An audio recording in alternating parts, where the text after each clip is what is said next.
Assalamualaikum warahmatullahi wabarakatuh. Halo anak-anak, selalu sehat kan? Alhamdulillah ya. Kali ini kita jumpa lagi dalam pelajaran fisika. Kita tetap membahas tentang dinamika rotasi dan keseimbangan benda tegar, tapi pada saat ini pada sub KD menggelinding dan titik berat. Sambil dilihat modulnya ya, kalian bisa memahami apa yang akan kita bahas nanti. Silahkan kalian lihat ya, menggelinding dan titik berat. Kita awali dari pengertian gerak menggelinding. Dari pengertiannya, menggelinding yaitu benda yang bergerak translasi sekaligus berotasi, berarti bergerak lurus sekaligus berputar. Nah, di situ digambarkan dengan roda yang didorong anak kecil itu, yaitu disebut menggelinding. Nah, dalam kehidupan sehari-hari nanti untuk menghitung bagaimana percepatan, gaya, energi, karena di sini bergerak maka dia pasti punya percepatan. Yang kita gunakan nanti hukum 2 Newton. Ya.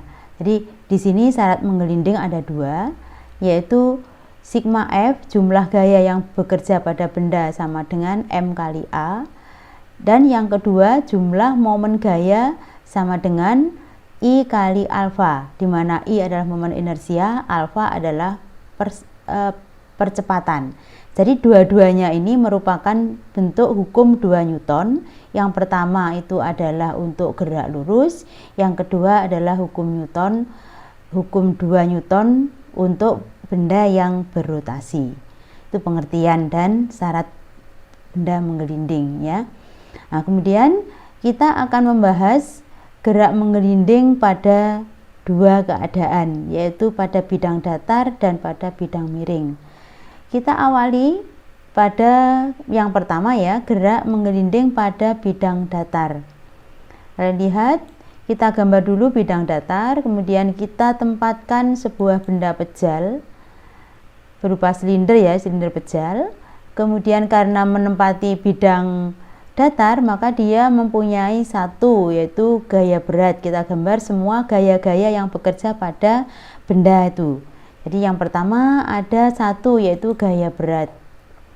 Yang kedua, karena bertumpu pada bidang datar, maka dia pasti punya gaya normal, N lambangnya.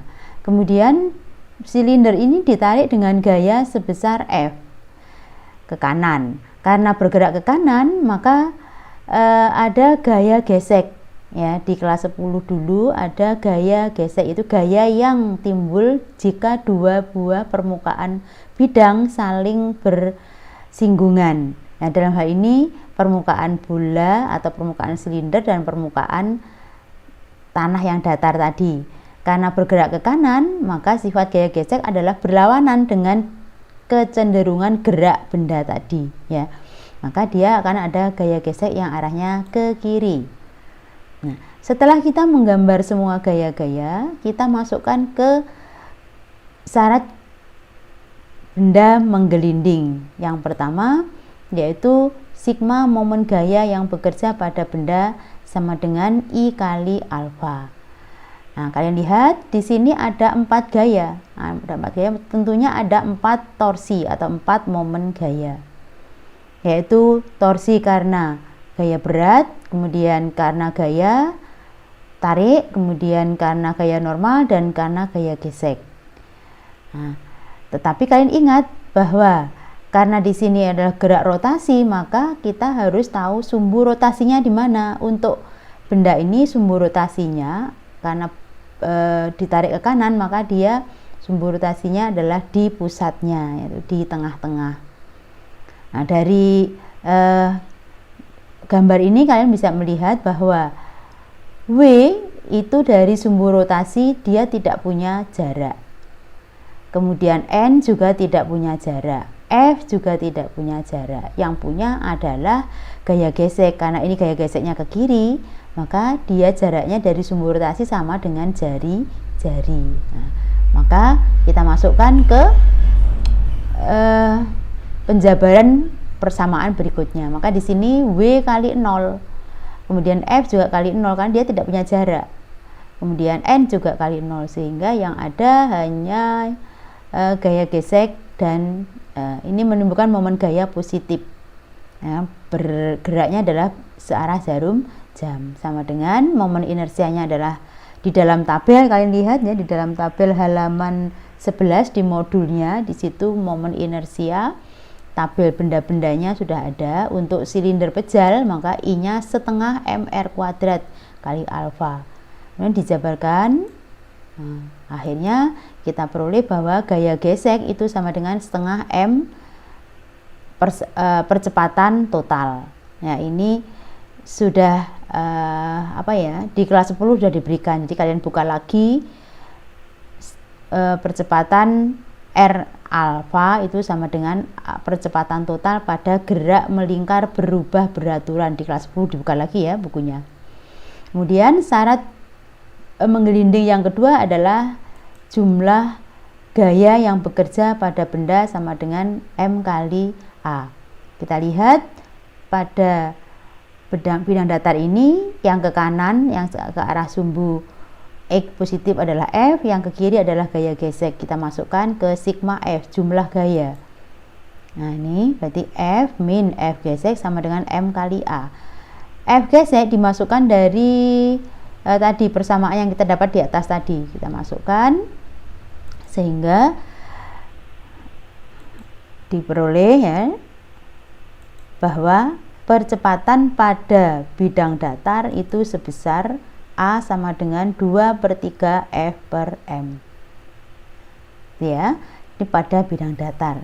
Kita lanjutkan yang kedua, gerak menggelinding pada bidang miring.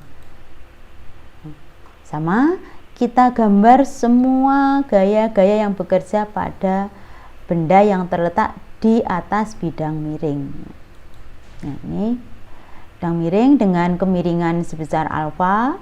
Kemudian kita tempatkan bendanya tadi. Ini juga mempunyai gaya berat. Kemudian gaya normalnya tegak lurus dengan bidang miring. Kemudian kecenderungan dari pada benda yang terletak di atas bidang miring ini bergerak mesti turun atau meluncur ke bawah ya. Maka karena meluncur ke bawah maka ada gaya gesek yang arahnya ke atas. Saya gambarkan dengan yang vektor warna merah ini ya. Kemudian kita perpanjang N ini, kita akan menguraikan gaya W karena tidak searah dengan N, jadi membentuk sudut ya. Jadi kita akan menguraikan lagi W ini. Untuk menguraikan kita bantu dengan sumbu XY. Berarti N ini kita perpanjang sebagai sumbu Y. Nah, kemudian W ini kita uraikan ke arah sumbu Y. Tarik garis, potong tegak lurus memotong sumbu Y.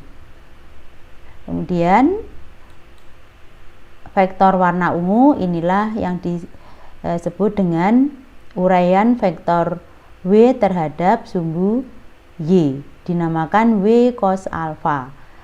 Nah, ke arah sumbu X, sumbu X kita buat bantuan dari pusatnya ini tegak lurus dengan sumbu Y.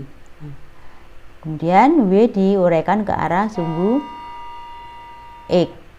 Maka diperoleh yaitu vektor uraian W terhadap sumbu X yaitu W sin alfa. Nah, komponen W sin alfa inilah yang menyebabkan benda pada bidang miring bergerak ke bawah.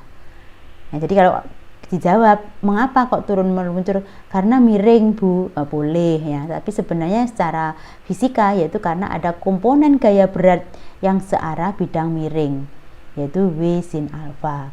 Nah, setelah kita gambar semua gaya, kita masukkan ke syarat menggelinding lagi, yaitu yang pertama, syarat menggelinding yang pertama adalah sigma torsi sama dengan I kali alfa. Jadi kita gambar semuanya ada berapa gaya? Di sini ada 4, F gesek, W cos alfa, N W sin alfa. Nah, kita masukkan seperti tadi. Nah, diperoleh lagi, dijabarkan Nah, W sin alfa ini juga sumbu rotasinya di pusat lagi, maka dia tidak punya lengan atau tidak punya jarak, maka torsinya sama dengan 0. Nah, yang ada hanya gaya gesek. Nah, maka kita peroleh F gesek untuk gerak pada bidang miring adalah setengah MAT. Yang kedua, kita masukkan ke sigma F sama dengan M kali A. Yang ke arah sumbu X adalah F gesek, yang ke arah sumbu Y adalah W sin alfa. Kita masukkan, nah, kita jabarkan ya. Setelah kita masukkan persamaan dari atas, disubstitusikan, diperolehlah bahwa percepatan pada bidang miring sebesar A sama dengan 2/3 G sin alfa. Nah, itu tadi gerak menggelinding pada bidang datar maupun bidang miring. Karena benda itu bergerak, tentunya punya kecepatan, punya percepatan, ya. Kemudian pasti punya energi, ya. Jadi kalian membahas energi kinetik, membahas energi rotasi, berapa energi totalnya, kalian bisa membaca di modulnya ya. Tidak bisa sertakan pada slide ini, tetapi saya harap kalian membaca yaitu pada halaman 24 sampai 25.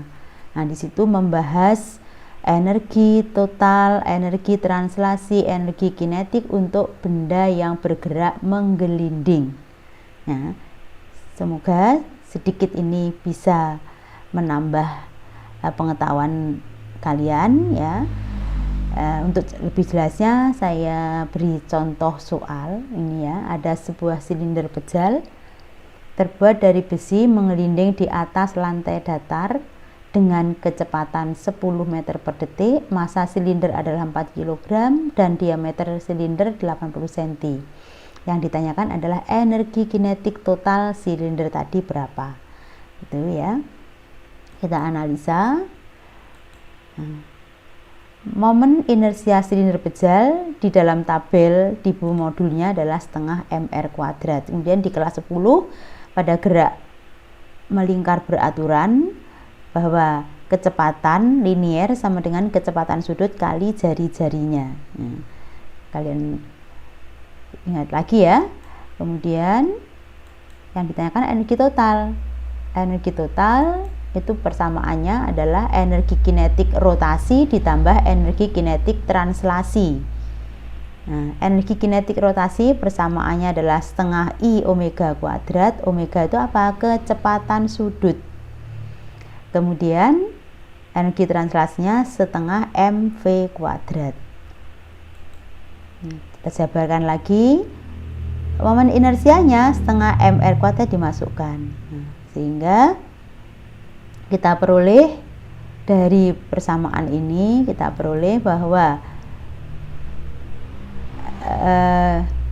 energi kinetik totalnya itu adalah 3/4 mv kuadrat.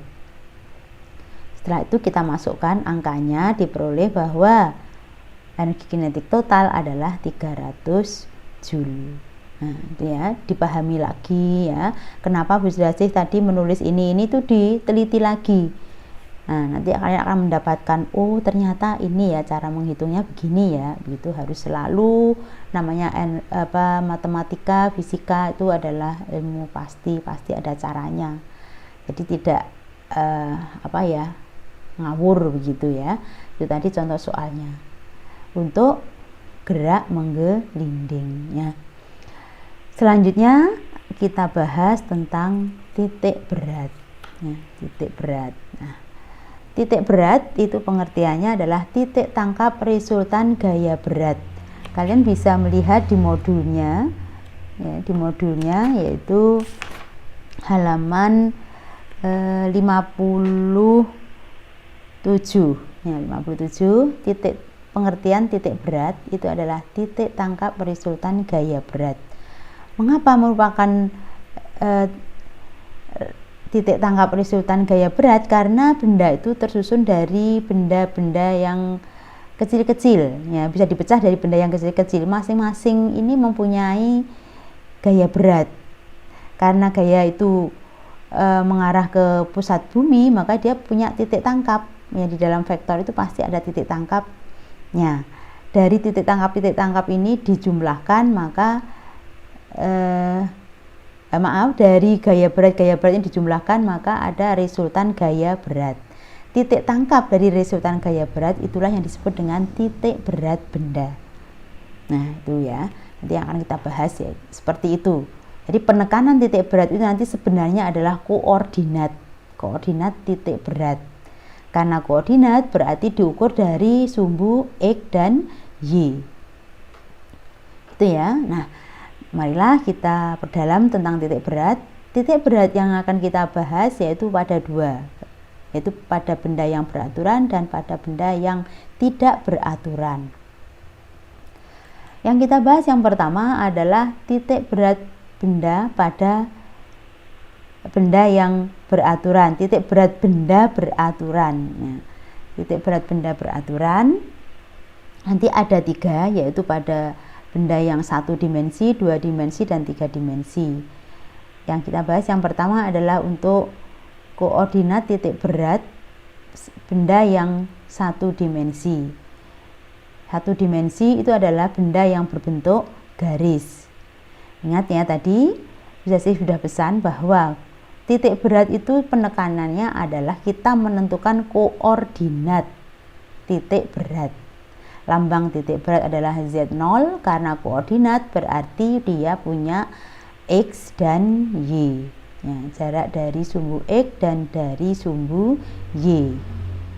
Nah, ini kalian bisa melihat modulnya ya di tabel halaman 1.2 halaman 57. Di sana di dalam tabel dijelaskan bahwa jika sebuah garis atau batang dengan panjang L, maka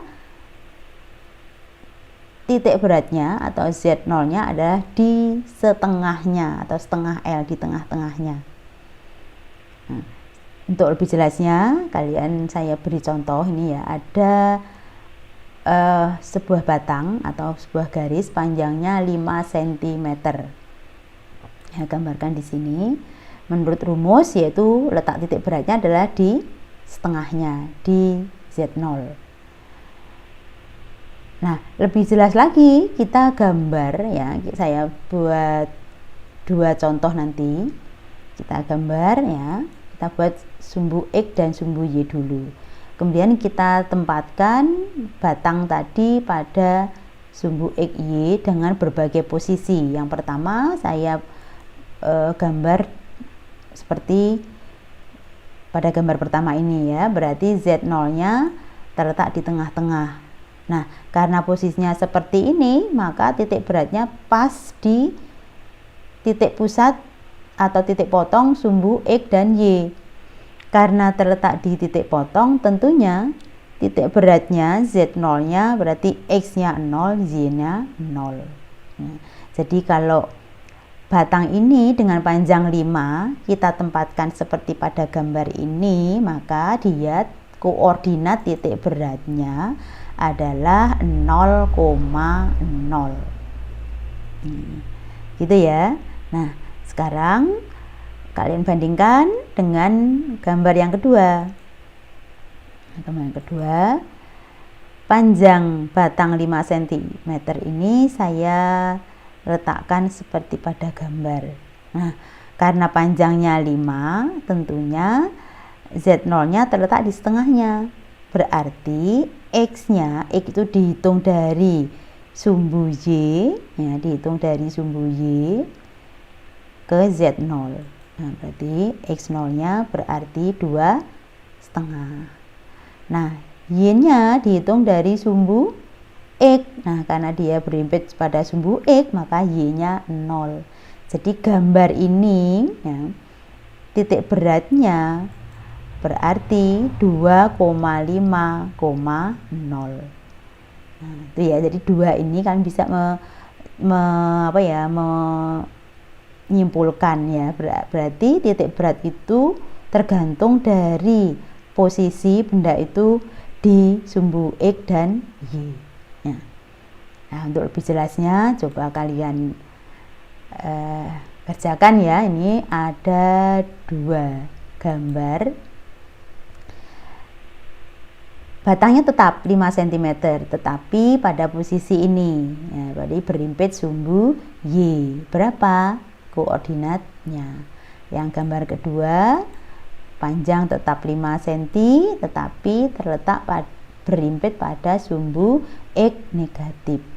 Dari kedua gambar ini silahkan kalian isi, kalian tentukan titik berat untuk kedua gambar tersebut. Nah, itu tadi untuk benda dimensi 1 tunggal atau satu, atau hanya terdiri dari satu benda, ya, satu garis, satu batang. Nah, bagaimana kalau terdiri dari lebih dari satu? Nah, kita bahas ini nanti ya, untuk latihan soal untuk benda satu dimensi tapi lebih dari satu benda, yaitu gabungan ya. Nah, Bu Sirasih punya 2 batang ya, ini 1. Nah, ini berarti batang L1 panjangnya 2. Nanti ya, ini saya beri dulu L1, saya letakkan di koordinat X-nya 4, Y-nya 0. Nah, kemudian kita tentukan titik beratnya, yaitu Z01. Berarti X1-nya adalah 4, nanti Y1-nya adalah 0. Kemudian batang kedua saya letakkan, nah ini di atasnya. Panjangnya saya beri nama L2. Berarti letak titik beratnya di sini, Z02. Sebenarnya soalnya itu hanya ini saja ya, gambar 2 batang ini. Nah, tapi saya bantu kalian. Jadi setiap batang itu ditentukan dulu letak titik beratnya. Jadi cari dulu X1, Y1. Kalau benda batangnya 2 berarti ada Z02. Cari dulu X2, Y2. Kalau 3 batang berarti L3, X3, Y3. Nah, itu ya. Setelah itu ya, jadi ya ini X2 berarti ini ke sini sebagai X2, berarti ini ke sini sebagai Y2. Nah, nih. Nah, dari batang ini L1-nya 2 cm, L2-nya 4 cm. Nah, ini tadi kan latihan soal. Karena latihan soal, kalian bisa mencari penyelesaiannya, ya, yang saya tugaskan untuk kalian sendiri yang mencari ini ya. Silahkan dikerjakan menggunakan persamaan yang sesuai di modulnya, yaitu di halaman 57 ya, di halaman 57 coba kalian kerjakan ya, pakai rumus yang mana, kemudian nanti Z0-nya berapa, berarti nanti kalian mencari X0 dan Y0 ya. Demikian pertemuan kali ini. Semoga bermanfaat. Kurang lebihnya mohon maaf Bu Sirasih ya. Tetap jaga jarak ya, jaga kesehatan ya. Semoga pandemi cepat berlalu. Sekian, Assalamualaikum warahmatullahi wabarakatuh. Terima kasih.